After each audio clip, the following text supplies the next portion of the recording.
very outset, I would also like to make a point very clear to all my Muslim brothers and sisters, the audience present here and who will be watching me later.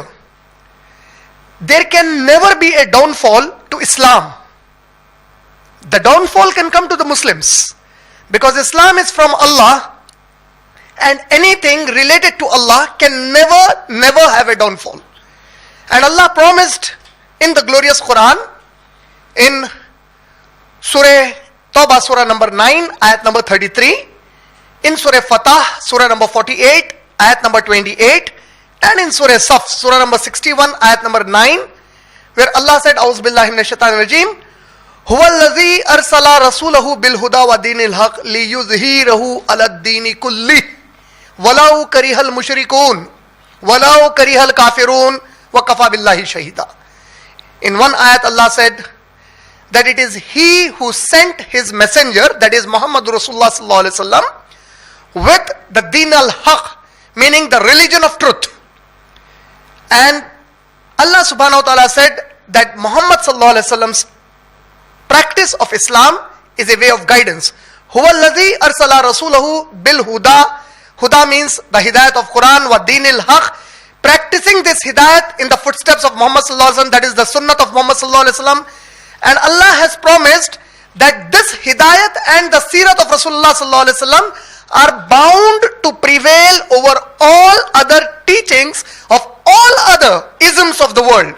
Whatever you may add as ism in the end, for example, Confucianism, and keep on adding all isms to it, Allah has promised the teachings of Quran and the teachings of Muhammad sallallahu alaihi wasallam are bound to prevail. His deen is bound to prevail over all other isms of the world. So there cannot be a downfall to Islam at all.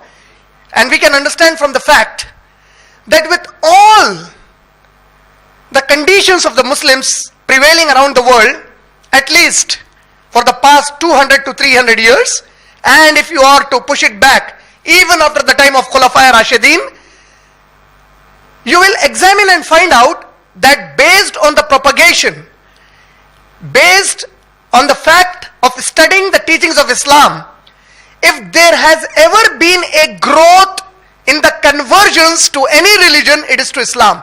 And to be more technically correct, to the reversions to any religion, because Islamically, the Prophet ﷺ made us Muslims believe, according to an authentic hadith recorded in Sahih al-Bukhari, the Prophet ﷺ said that every child born is born as a Muslim.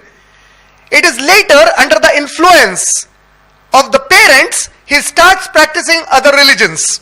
So once he reads the Shahada, once he becomes matured enough to understand the truth from the falsehood and reverts and comes back to Islam, it's a reversion and not conversion. So technically, you will find the largest number of people around the world reverting to any form of life is Islam. Though the Muslims are in a great downfall everywhere for centuries altogether. Economically, we do not stand ahead of others. By power, we do not stand ahead of others. In research and development, we do not stand ahead of others.